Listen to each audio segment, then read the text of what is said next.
Capítulo 6 do livro de Isaías talvez seja o capítulo mais conhecido do livro de Isaías, onde a gente vai encontrar a visão de Isaías e o chamado de Isaías, não é? E ele vai dizer: olha, envia-me a mim.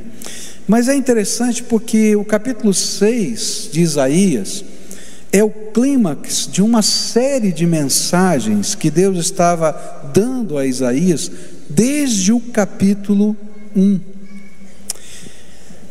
E essas mensagens falavam sobre a condição espiritual do povo de Judá. Então, se você quer entender Isaías 6, você tem que ler o 1, 2, 3, 4 e 5, e você vai ver como aquelas cenas, ou as cenas que estão no capítulo 6, têm tudo a ver com aqueles 5 capítulos anteriores. E enquanto os outros textos eram declarações de Deus ao seu profeta, no texto de Isaías que a gente tem, essas declarações agora são confirmadas por uma visão, onde Isaías pode não somente ver, mas interagir com os personagens celestes que se apresentam naquela visão. É interessante isso porque Deus falou a Isaías de muitas maneiras diferentes nos capítulos 1, 2, 3, 4 e 5. Mas no capítulo 6, como um clímax, ele está no templo, ele está orando, ele está buscando ao Senhor, e ali naquele momento de busca do Senhor, Deus abriu os seus olhos, ele começou a enxergar o céu, e ele começou a perceber como o céu invadia a terra, e como o trono de Deus que está no céu, ele podia estar também dentro do templo, e como o manto do Senhor podia encher o templo, e como os anjos do Senhor podiam estar ali naquele templo. E aí tudo que vai acontecer naquela visão não é apenas como um filme que a gente assiste, tem lá uma imagem. Não, ele começa a interagir, ele conversa, e aí o anjo responde, vem e toca os seus lábios. Tanta coisa está acontecendo ali, e em cada uma das cenas que vão surgindo nessa visão, Deus está pegando um pedacinho lá daqueles capítulos anteriores e está coroando com essa percepção. E talvez nós pudéssemos resumir a mensagem desse capítulo 6, a uma grande pergunta que cada um de nós precisamos responder: como você reage ao Senhor quando Ele fala com você? Como é que você reage quando Deus fala com você? E talvez essa seja a grande pergunta desse texto. E diante desta pergunta nós podemos encontrar 3 diferentes cenários que ilustram a resposta que cada um de nós estamos dando a esta pergunta. E eu queria olhar para esses 3 cenários nessa noite. O primeiro cenário são aqueles que na busca do Senhor são capazes de verem a glória de Deus. E aí nós vamos encontrar isso nos versículos iniciais. Diz assim a Bíblia: no ano da morte do rei Uzias, eu vi o Senhor assentado sobre um alto e sublime trono, e as abas de suas vestes enchiam o templo, e serafins estavam por cima dele, e cada um tinha 6 asas, com 2 cobria o rosto, com 2 cobria os pés, e com 2 voava. E clamavam uns para os outros, dizendo: Santo, Santo, Santo é o Senhor dos exércitos, toda a terra está cheia da sua glória. Os umbrais das portas se moveram com a voz do que clamava, e o templo se encheu de fumaça. E então eu disse: ai de mim, estou perdido, porque sou homem de lábios impuros e habito no meio de um povo de lábios impuros, e os meus olhos viram o Rei, o Senhor dos exércitos. E então um dos serafins voou para mim, trazendo na mão uma brasa viva, que havia tirado do altar com uma pinça, e com a brasa tocou a minha boca e disse: eis que esta brasa tocou os seus lábios, a sua iniquidade foi tirada e o seu pecado perdoado. E depois disto ouvi a voz do Senhor que dizia: a quem enviarei? E quem há de ir por nós? E eu respondi: eis-me aqui, envia-me a mim. É interessante porque Isaías estava no templo buscando ao Senhor, e a gente tem várias maneiras diferentes de buscar o Senhor. Eu não sei como você já buscou o Senhor no templo. Tem vezes que a gente vem para o templo de fato para buscar o Senhor, vamos falar a verdade, não é? E a gente vem com aquela alma ardente pelo Senhor. Nós temos a sala de oração aqui, e temos o jardim de oração. Outro dia eu passava aqui pelo jardim de oração e encontrei um jovem, né, buscando ao Senhor, orando. E é interessante quando a gente vê alguém buscando ao Senhor, né, com aquela intensidade que passa até a vibração daquilo. Eu não ouvi nada da oração daquele jovem, mas alguma coisa de Deus estava acontecendo, e aquele moço estava lá clamando ao Senhor e chorando na presença de Deus. Tem vezes que a gente vai à casa de Deus buscar de fato ao Senhor, às vezes a gente só vai à casa de Deus. E Isaías foi buscar o Senhor. Ele havia recebido uma série de mensagens pesadas, falando do juízo de Deus sobre o seu povo. Cada uma das mensagens que estão nos capítulos 1, 2, 3, 4 e 5, são mensagens duras, falando de juízo. E ele estava talvez dizendo: Senhor, será que vai acontecer tudo isso? Como é que vai ser? De que jeito vai ser? E havia uma destas mensagens que provavelmente eu havia desafiado a subir no Monte Sião, lugar do templo, e buscar o Senhor de todo o coração. E uma das mensagens que Deus tinha dado a Isaías foi essa que se encontra aqui, diz assim no capítulo 1, versículo 3, 2 capítulo 3: muitos povos virão e dirão: venham, subamos ao monte do Senhor e ao templo do Deus de Jacó, para que nos ensine os seus caminhos e andemos nas suas veredas, porque de Sião sairá a lei e a palavra do Senhor de Jerusalém, e ele julgará entre as nações e corrigirá muitos povos, e estes transformarão as suas espadas em lâminas de arados e as suas lanças em foices. Nação não levantará espada contra a nação, nem aprenderão mais a guerra. Venham, ó casa de Jacó, e andemos na luz do Senhor. Essa era uma mensagem de esperança. E muitas das outras mensagens eram de juízo, e o juízo vinha na forma de guerra, de uma nação que invadiria Israel, Judá, e eles seriam assolados por isso. Mas no meio de tudo isso ele dizia: olha, busque ao Senhor, porque vai chegar um dia em que não vai acontecer mais assim, que até a espada vai virar arado. E ele está dizendo: Senhor, se eu puder antecipar esse dia, eu vou à tua presença.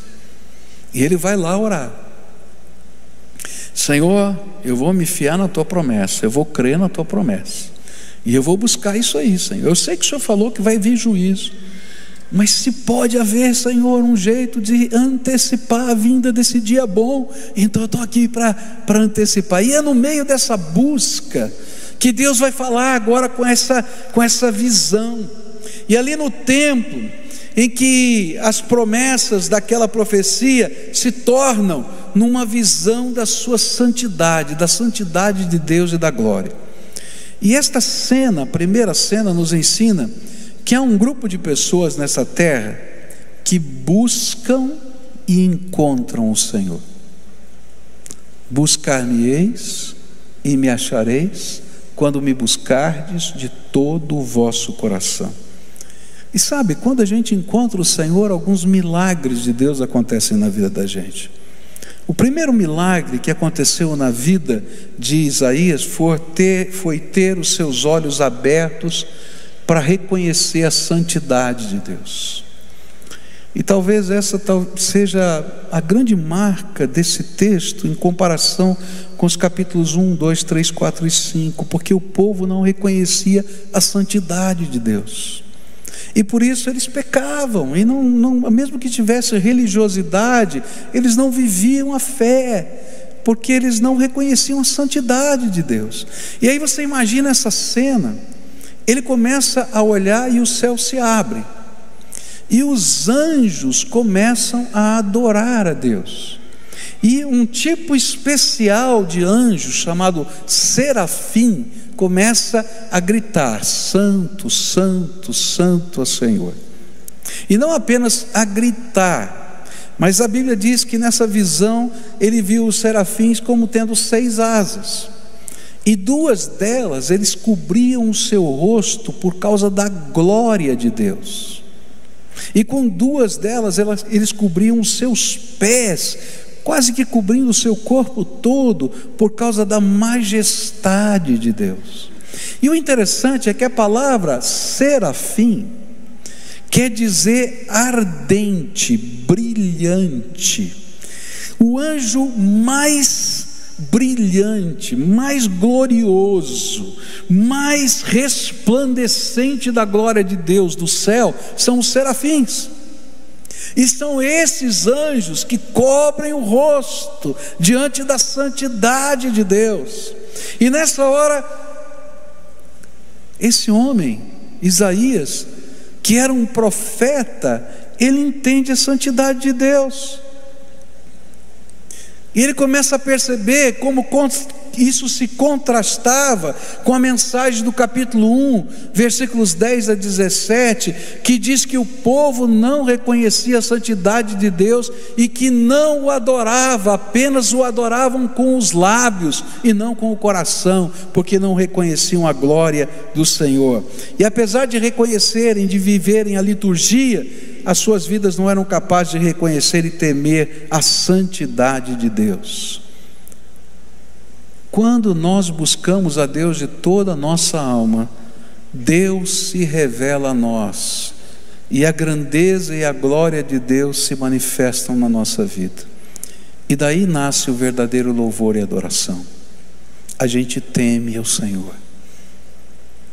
Eu me lembro de uma ocasião, adolescente ainda, e a gente foi para a praia, e eu saí com o meu amigo. Nós estávamos hospedados numa casa, vários adolescentes, e em torno de uns 15 adolescentes numa casa de praia. Você imagina, né, como estava aquilo lá, uma confusão de adolescentes. Mas a gente estava lá para adorar a Deus, a gente tinha um espírito de busca. E eu me lembro que eu saí à noite com uma lanterna e a minha Bíblia, e um amigo foi comigo, e nós fomos com a lanterna e a Bíblia, e nós fomos sentar na beira da praia à noite, olhar o mar, olhar as estrelas, e começamos a adorar a Deus. E quando a gente começou a adorar a Deus, ali sentado no chão da praia, a presença do Espírito Santo de Deus foi uma coisa tão incrível, tão incrível, tão incrível. Eu não vi um anjo, eu não vi um trovão, eu não vi um raio, simplesmente o Senhor estava ali naquele lugar, que simultaneamente eu e esse meu colega, sentindo a presença de Deus, começamos a chorar na presença do Senhor, porque o Senhor estava lá. Queridos, às vezes a gente não chora na presença de Deus porque os nossos olhos estão fechados para reconhecer a presença do Senhor, a santidade do Senhor. E é interessante que não apenas os olhos foram abertos para enxergar a santidade do Senhor, mas também a boca do profeta foi aberta para clamar, e ele vai clamar por purificação. E essa é uma cena tremenda, porque ele olha para aquela reverência dos anjos e ele diz: e eu? Se os anjos mais brilhantes do céu se cobrem diante da glória e da santidade de Deus, quem sou eu para me apresentar diante dele? E aí ele abre a sua boca e ele diz: ai de mim, porque eu sou pecador. Sabe, queridos, muitas vezes a gente não entende que Deus santo e pecado não tem comunhão. E somente quando os nossos olhos são abertos para discernir quem é Deus, nós podemos enxergar quem de fato nós somos. Deus coloca um espelho diante de nós.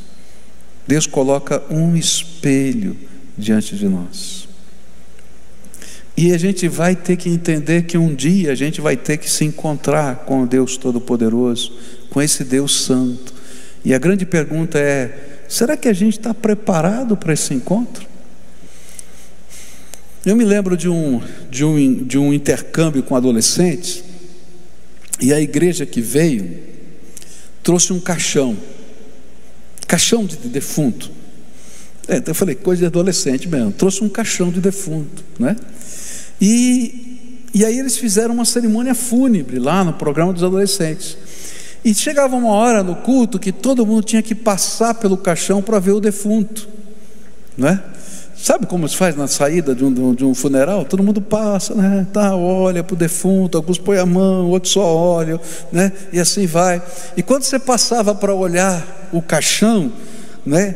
O defunto não estava lá, só tinha um espelho para você ver você mesmo. Diz assim, um dia você vai estar aqui nesse lugar. Queridos, todos nós temos um encontro marcado com Deus. E se os nossos olhos não forem abertos, nossa boca não vai ser aberta para dizer, ai de mim, eu preciso que o Senhor toque a minha vida, eu preciso que o Senhor transforme. E esse profeta vai gritar, ai de mim, ai de mim.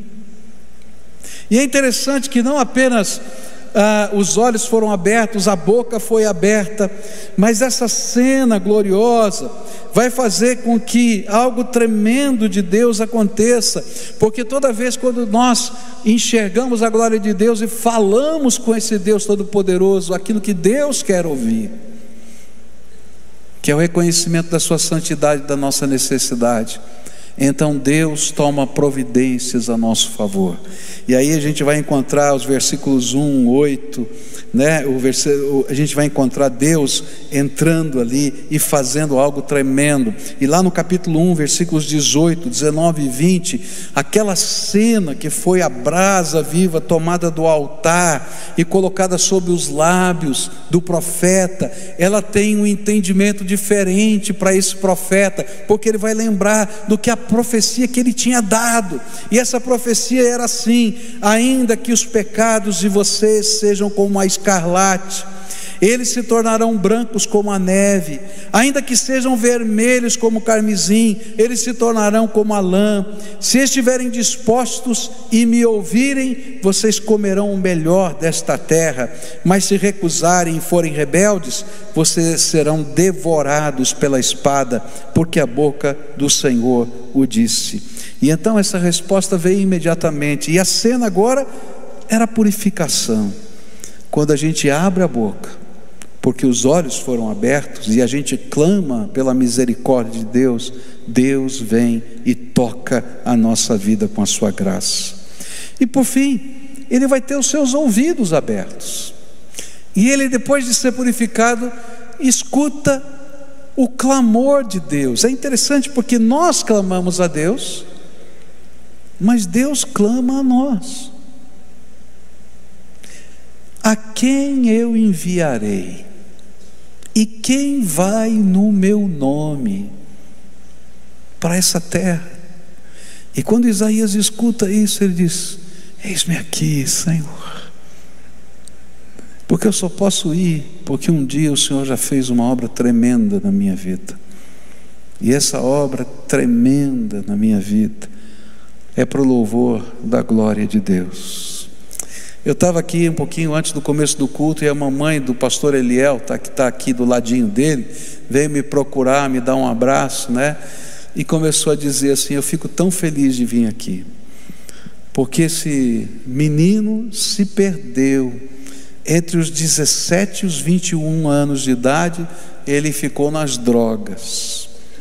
E como eu lutei diante do Senhor, como eu busquei a Deus pela transformação dele. E hoje, vê-lo como pastor, vê-lo tomando posse numa das lideranças dessa igreja, é dia da alegria, porque aquele que é purificado vai sempre ouvir o chamado do Pai: a quem eu enviarei? E eu vou dizer: estou aqui, Senhor, pode me usar, porque eu sei de onde eu fui tirado. Eu sou expressão da glória de Deus, da salvação de Deus. E aí, então, essa pessoa tem a alma aberta para ser instrumento do poder de Deus nessa terra. E essa é a primeira cena. Mas logo em seguida vem a segunda cena. E a segunda cena não é tão bonita assim, no sentido de tão gloriosa. Começa nos versículos 9 a 13, onde diz assim: e então ele disse: vai e diga a esse povo, Então, já que você se ofereceu, dá essa mensagem. Ouçam, mas sem entender. Vejam, mas sem perceber. Torne insensível o coração desse povo, endureça-lhes os ouvidos e feche os olhos deles, para que não venham a ver com os olhos, ouvir com os ouvidos e entender com o coração, e se convertam e sejam curados. E então eu perguntei: até quando, Senhor? E ele respondeu: até que as cidades estejam em ruínas e fiquem sem habitantes, as casas fiquem sem moradores e a terra esteja em ruínas e devastada. E o Senhor afaste dela o povo, e no meio da terra sejam muitos os lugares abandonados, mas se ainda ficar a 10ª dela, tornará a ser destruída. E aí se inicia essa segunda cena, e ela é introduzida pela voz que sai do trono, e que fala de um outro grupo de pessoas, a quem o profeta está sendo enviado. O mesmo grupo que Deus já havia descrito nos capítulos anteriores. E o foco desta cena é a reação deles à mensagem que lhes seria anunciada, a maneira como eles reagiriam à revelação de Deus. Eles são os que veem e não percebem. Essa semana, Deus faz as coisas perfeitas. Eu não tinha ainda essa mensagem, mas aconteceu exatamente essa semana. E quando eu li esse texto, não tinha como eu não lembrar do que tinha acontecido comigo. Eu acordei de manhã e fui escovar o dente, como eu faço todo dia. Graças a Deus, né? Aí eu abri a gaveta lá, da pia ali, onde tem uma gaveta, onde fica a minha pasta de dente. E eu olhei para a gaveta e não achei a pasta de dente. E eu disse: acabou a pasta de dente. Daí eu fui abrir o armário para procurar uma nova, não tinha outra.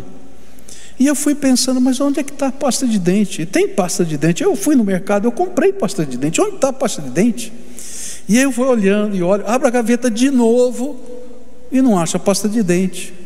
Aí olho outra vez em todos os lugares e não acho a pasta de dente. Quando eu abro a gaveta pela 3ª vez, a pasta de dente estava lá no lugarzinho de sempre. Eu disse: não é possível. Eu vi e não vi nada.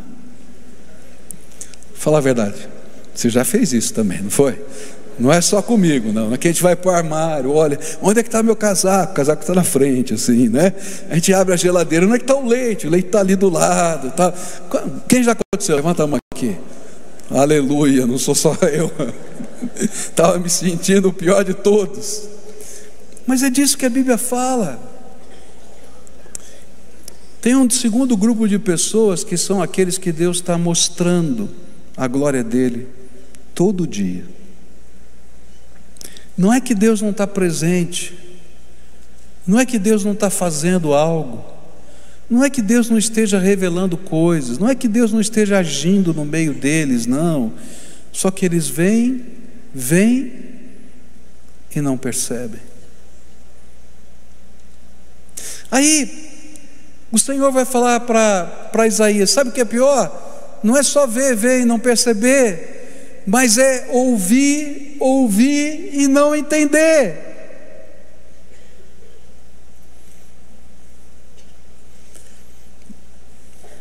A minha esposa tem tido um pouquinho de dificuldade para falar, né? E aí então às vezes eu digo: bem, eu não entendi. Outro dia ela falou assim: você só entende quando você quer. Eu acho que ela não tem razão, não, mas tudo bem, né? Mas tem gente que só entende quando quer, não é verdade? E Deus está falando exatamente isso para a gente. Olha, eu falo, e você sabe o que eu estou falando, e você não é capaz de entender que sou eu que tenho um plano para a tua vida, porque não entendem que Deus está falando que a verdade de Deus é verdade, que a sabedoria provém dos valores eternos, e às vezes entendem tudo errado, e às vezes até usam a palavra de Deus para distorcer a verdade de Deus. E aí outra vez a gente vai encontrar lá naqueles primeiros 5 capítulos uma profecia onde Deus vai falar exatamente disso. Ele diz assim: ai dos que ao mal chamam bem, e ao bem chamam mal, que fazem das trevas luz, e das luz fazem trevas, que mudam o amargo em doce, e o doce mudam em amargo. Ai dos que são sábios aos seus próprios olhos, e inteligentes em seu próprio conceito. São aqueles que veem e não percebem, ouvem e não entendem.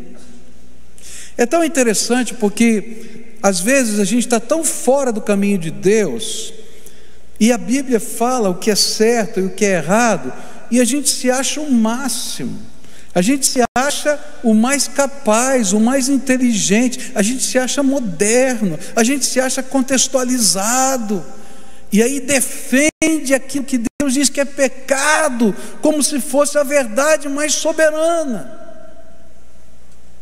Eu estava vendo uma propaganda, de uma emissora de televisão sobre o Dia das Mães, e tinha um bonequinho que ora virava homem, ora virava mulher, para representar a mãe, como se aquilo fosse a coisa mais elevada, mais simples da vida.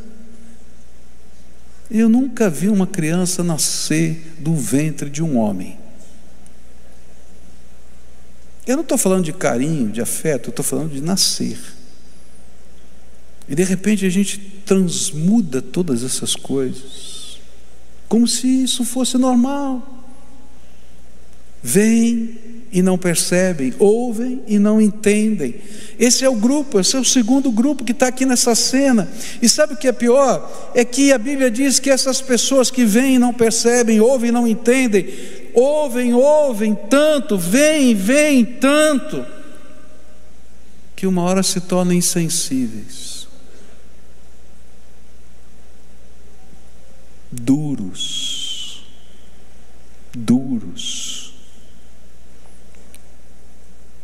Ao mover de Deus, aos sinais visíveis do perigo que correm, e mesmo em profunda agonia, não são capazes de voltar para o Senhor. Mesmo em profunda agonia, não são capazes de voltar para o Senhor. E essa é a segunda cena. Eu conheço gente que está dando tanta cabeçada, mas tanta cabeçada, e ainda se acha. Você entende o que eu estou falando? Terceira e última cena, está no versículo 13, a segunda parte. Eu acho linda essa cena, porque ele termina com esperança. Ele diz assim: como o terebinto e como o carvalho, dos quais depois de derrubados ainda fica o toco, assim a santa semente será o seu toco. E aí termina com isso. E a cena agora que Deus passa para Isaías é de árvores que quando você corta, e você diz: agora só sobrou o cepo, não tem mais nada, e não tem jeito mais. E quando você volta dias na frente, você vai ver um renovo, um brotinho saindo do cepo. E ele está dizendo: olha, essas duas árvores são capazes de brotar, mesmo que você corte, elas vão brotar de novo. E aí ele diz assim: olha, eu estou distribuindo nessa terra uma santa semente, que faz de toco perdido, de toco sem esperança, um renovo de vida. E eu acho linda essa cena, porque essa cena vai se repetir no livro de Isaías, em vários lugares diferentes, quando esse renovo do Senhor é citado, esse toco outra vez. E o terceiro cenário é esse, só toco, mas com a santa semente. É aquele povo tão quebrado, que a sua única esperança é o Senhor. Não tem jeito. Por isso eles permitem que a santa semente de Deus em seus corações possa fazer do toco que sobrou, uma nova árvore. E esses são aqueles que Deus restaura, que não importa quão quebrado esteja, Deus faz algo novo nascer nessa vida. Essa é uma mensagem que repercute na história. Ela é uma mensagem de convite. A primeira mensagem, que é a primeira cena, é: querido, se você está no templo de Deus, então deixa Deus abrir os seus olhos, porque Deus quer fazer coisas extraordinárias na tua vida, mas Ele não vai conseguir fazer enquanto você não perceber quem é Deus e deixar que a santidade e a glória de Deus sejam refletidas na tua vida. E mesmo que você esteja olhando nessa vida para as coisas brilhantes, até as coisas brilhantes vão cobrir-se diante da glória do Senhor, e você não vai se cobrir. Então o convite da primeira cena é: povo de Deus, olha para cima, olha para o Deus vivo, todo-poderoso. Ele tem algo extraordinário para fazer, Ele tem mais para dar para você, Ele tem mais que Ele quer que você escute. Ele quer usar as suas mãos. Eu às vezes gosto de estender as minhas mãos assim na presença do Senhor. Não sei se você já fez isso, né? Mas às vezes eu faço assim, eu estendo as minhas mãos diante do Senhor e digo assim: unge as minhas mãos, Senhor, com o teu óleo sagrado, para que onde eu tocar, um pouquinho da gordura desse óleo sagrado fique impregnado. Você já besuntou a mão com óleo? Depois você vai lá e passa a mão em alguma coisa, já viu como fica? Fica a marca, não fica? Sabe o que Deus quer fazer? Quer fazer com que você deixe marcas por onde você vai passando, da presença gloriosa do Senhor. Mas a gente tem que olhar para cima e dizer: Senhor, abre os meus olhos, abre os meus ouvidos, abre os meus lábios, abre a minha alma. E na medida que a gente faz isso, a glória do Senhor se revela. Há um apelo na segunda cena. O apelo é: toma cuidado. Se você é um daqueles que vem e não percebem, ouvem e não são capazes de entender, toma cuidado, porque um dia o seu coração vai ficar tão duro, que não vai sobrar nem toco.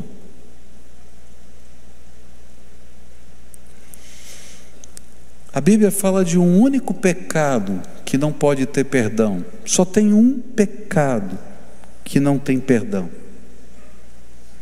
A Bíblia fala que é o pecado contra o Espírito Santo. E sabe como funciona o pecado contra o Espírito Santo? É justamente esse, de gente que vê e não percebe, ouve e não entende, e aí o coração vai ficando duro, e a gente rejeita a voz e a atuação do Espírito. E esse rejeitar a voz e a atuação do Espírito é o pecado contra o Espírito Santo, que não tem perdão, porque nunca vai haver arrependimento nem transformação. Há muitos anos atrás eu fui expulsar um demônio de uma pessoa. Eu nunca mais vou me esquecer dessa cena. E Deus, antes de eu ir sair de casa para expulsar, eu conhecia a casa, conhecia as pessoas, conhecia aquele homem, e eu pedi: Deus, me dá uma palavra para levar para esse homem, porque se eu só expulsar esse demônio, ele vai voltar 7 vezes pior. A tua palavra diz isso. Então eu quero te pedir, Senhor, que o Senhor dê consciência a esse homem, para que eu possa pregar a palavra, e que o Senhor me dê a tua palavra para eu transmitir para ele. E aí então Deus me deu uma palavra muito dura, muito parecida com essa de Isaías, que dizia que aqueles vêm, né, e não querem a sabedoria de Deus, eles ficam loucos. E aí, então, quando eu cheguei, esse homem estava andando de 4 no meio fio da rua ali, e eu tinha pedido para Deus: Senhor, quando eu chegar, dá discernimento para esse homem ficar são, para eu poder pregar essa tua palavra. E quando eu encostei o carro, aquele homem sentou na calçada, são, assim como eu tinha pedido ao Senhor. E ele olhou para mim e disse: pastor, o que o senhor está fazendo aqui essa hora? E eu disse para ele assim: você sabe o que você está fazendo aqui na rua essa hora? Ele falou: não sei o que eu estou fazendo aqui. Você falou assim: você ficou endemoniado, ficou possesso, tua família está com medo de você, trancou você pelo lado de fora, estava todo mundo olhando pela janelinha. Sabe aquelas portas antigas que tem uma janelinha assim, que você abre assim, né? Não era visor, era uma janelinha, todo mundo olhando na janelinha da porta para que ele não entrasse. Assim, nós vamos entrar agora lá dentro, e eu quero conversar com você o que Deus me mandou dizer para você. E aí então, quando eu cheguei na porta, o pai dele estava lá, a mãe dele estava lá, as irmãs estavam lá, e eu disse assim: pode abrir a porta que eu vou entrar com ele aqui. E os pais disseram assim: o senhor tem certeza, pastor? Eu falei: tenho, pode abrir a porta. Aí abriu a porta, ele sentou, falei para todo mundo ir embora, e disse: olha, eu pedi 2 coisas a Deus antes de vir para cá: que Ele me desse uma palavra, e que você tivesse capacidade de entender essa palavra, porque eu sei que eu poderia expulsar esse demônio de você, mas ele voltaria 7 vezes pior, se você não tiver o desejo de deixar Deus mudar a sua vida. E aí dei a palavra que Deus havia me dado para dar para ele, e disse: olha, se for esse o seu caminho, se você não entender o que Deus vai fazer, o seu fim vai ser no manicômio, porque essa é a palavra que Deus me deu. E eu nunca mais vou me esquecer do que ele falou. Pastor, eu fiz um pacto com Satanás, e nesse pacto eu prometi a ele a minha vida, porque eu tenho um sonho, eu quero ser cantor, e só ele vai me dar isso. E se eu tiver que abrir mão de algumas coisas que eu pratico e desse sonho para ficar são, eu prefiro ficar com o diabo e ficar louco. Aí eu disse para ele: eu não posso fazer nada por você, porque você está tomando a sua decisão. E para a tristeza de todo mundo, alguns dias depois ele foi internado no manicômio, porque ficou completamente louco, na verdade endemoniado, porque ele tomou decisões. Cuidado, porque quando a gente vê e não percebe, ouve e não entende, o coração fica duro, muito duro. E é por isso que essa mensagem era tão dura. Mas tem uma mensagem linda de esperança. É que mesmo alguém que tenha vivido assim, vendo e não percebendo, ouvindo e não entendendo, se ele permitir que, mesmo que ele esteja só toco, a santa semente fique nele, não importa se você é só toco, Deus vai fazer florescer vida nova. E essa é a palavra de Deus, palavra que está nessa profecia, palavra que está nos evangelhos, palavra que é anunciada no mundo inteiro por aqueles que temem a Deus. Essa é a palavra que fez da minha vida o que eu sou. O Senhor é a minha esperança e a minha salvação, nele eu vou confiar. Essa é a mensagem de Deus. Por isso nessa noite eu queria orar com você. E eu tenho 2 desafios espirituais. O primeiro desafio eu quero fazer a toda essa igreja que está aqui. Virão dias, queridos, eles estão chegando, em que Deus vai fazer uma grande obra na nossa nação. Pode escrever. Esses dias estão chegando. Mas para isso Deus tem que levantar um povo santo, um povo que não apenas queira os carismas de Deus, mas o caráter de Deus e a santidade de Deus. Gente que entra no templo para ter encontros com Deus, gente que queira ver a glória de Deus, gente que queira interagir com os anjos do céu, gente que venha buscar a unção do alto, gente que seja como verdadeiros serafins na terra, que brilhem nessa terra e inspirem pessoas, mas ao mesmo tempo estejam cobrindo seu rosto, seus pés, porque sabem que são só pó diante da glória do Senhor.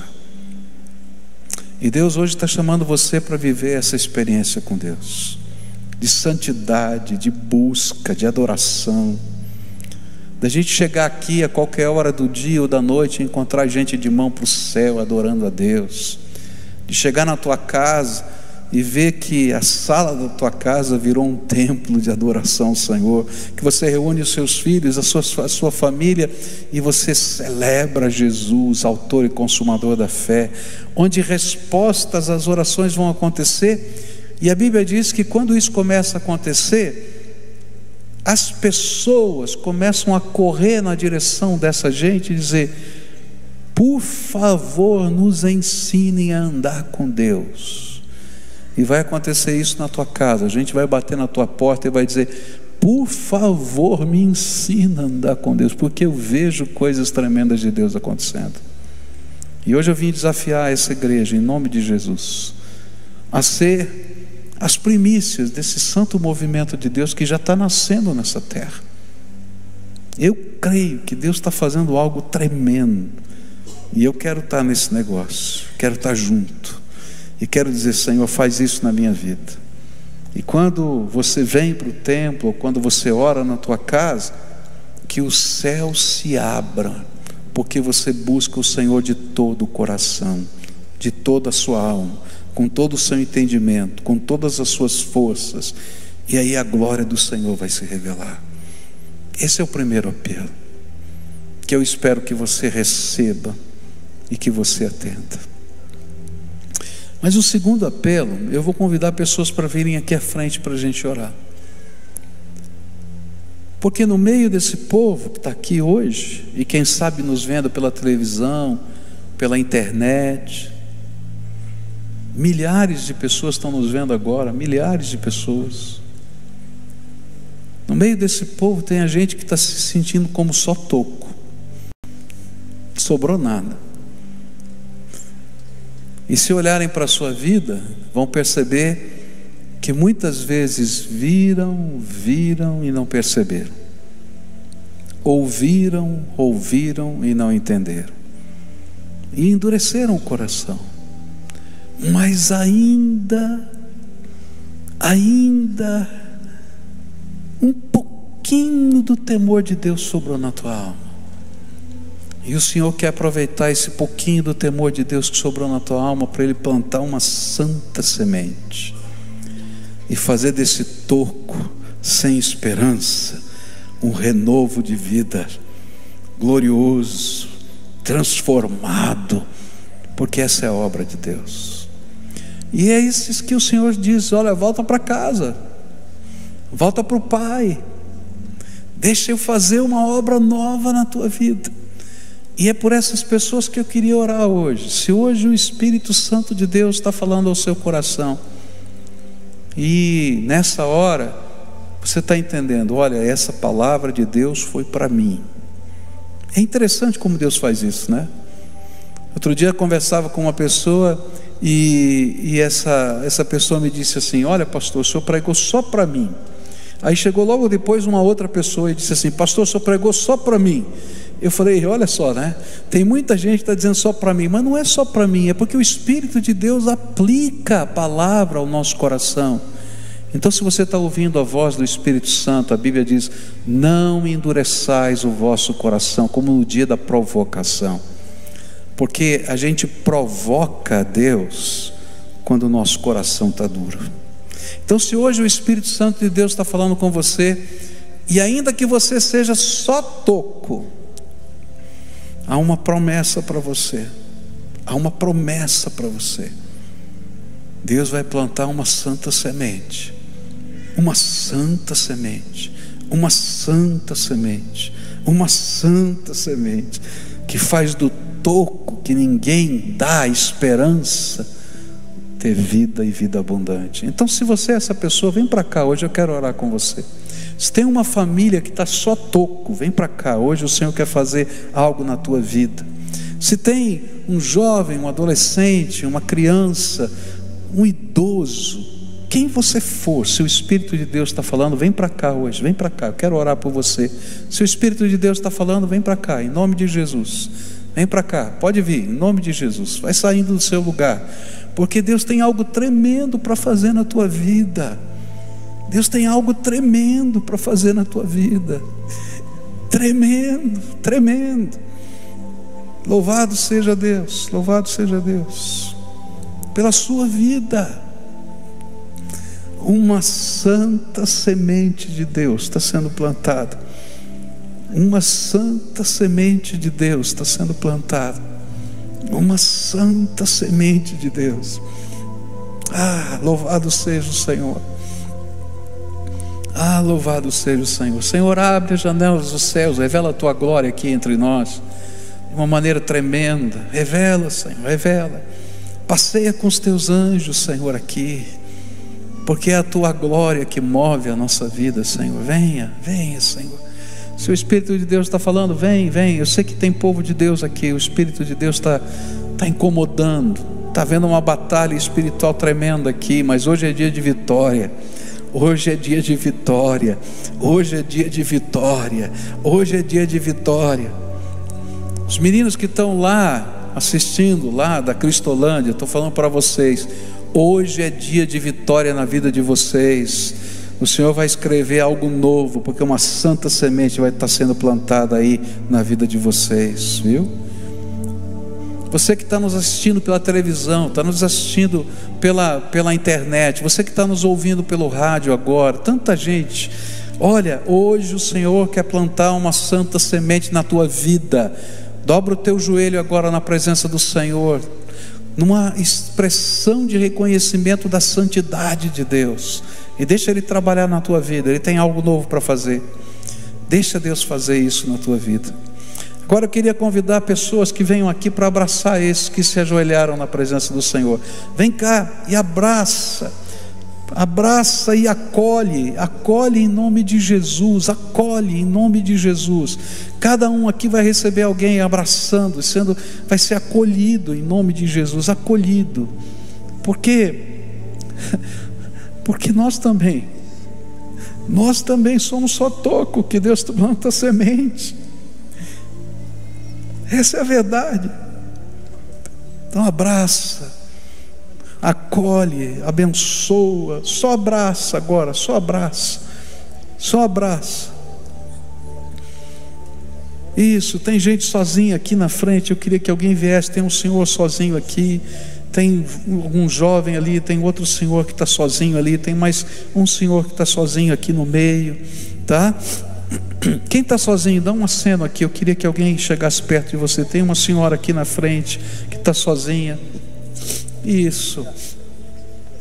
Pode impor as mãos ali, silenciosamente. Ora, abençoa, clama, clama, clama. Agora, povo de Deus, fica de pé, estende a tua mão para cá para a gente orar junto, tá? Só toco. Só toco. Mas a santa semente está sendo plantada aqui. Vamos orar por isso? Senhor Jesus, a tua palavra nos diz que ainda que os nossos pecados sejam vermelhos, o Senhor há de nos limpar, e eles serão mais alvos do que a neve, porque nós vamos ficar limpos. Tua palavra nos diz, Senhor, que se confessarmos os nossos pecados, o Senhor é fiel e justo para nos perdoar os pecados, nos limpar de toda injustiça. A tua palavra nos diz: clama a mim e responder-te-ei coisas grandes e firmes que tu não sabes. A tua palavra nos promete que o Senhor não nos deixaria órfãos, mas que o Senhor derramaria do teu Espírito Santo sobre nós. Ó Pai, a tua palavra nos garante, Senhor, que ainda que a gente seja só toco, o Senhor pode plantar uma santa semente. E esses que estão aqui ajoelhados na tua presença nessa noite, eles vieram dizendo: Senhor, olha para mim agora, porque eu reconheço, Senhor, que sou só toco e que o Senhor é o Deus vivo e como eu preciso do Senhor. E nessa hora eu quero te pedir, Senhor, estende a tua mão de bênção sobre eles, que toda algema de Satanás que está sobre essas vidas seja quebrada no poder do nome de Jesus, que toda forma de opressão espiritual cesse agora em nome de Jesus, que haja libertação em nome de Jesus, que algo tremendo do poder de Deus comece a acontecer. Pai, eu quero te pedir, abre os olhos desses teus filhos para enxergarem o Senhor e a tua glória. Abre os ouvidos para ouvirem a tua voz agora, Senhor. Abre, Senhor, a boca para clamarem ao Senhor e serem ouvidos pelo Senhor. Manda os teus anjos ministrarem na vida deles, e que eles possam perceber que o Senhor vai à frente deles, que o Senhor vai adiante deles, que o Senhor está sempre, Senhor, preparando o caminho deles, porque o Senhor é o Deus vivo que os ama. E nessa hora eu te peço, Senhor, abençoa, abençoa e abençoa. É aquilo que eu oro em nome de Jesus. Amém.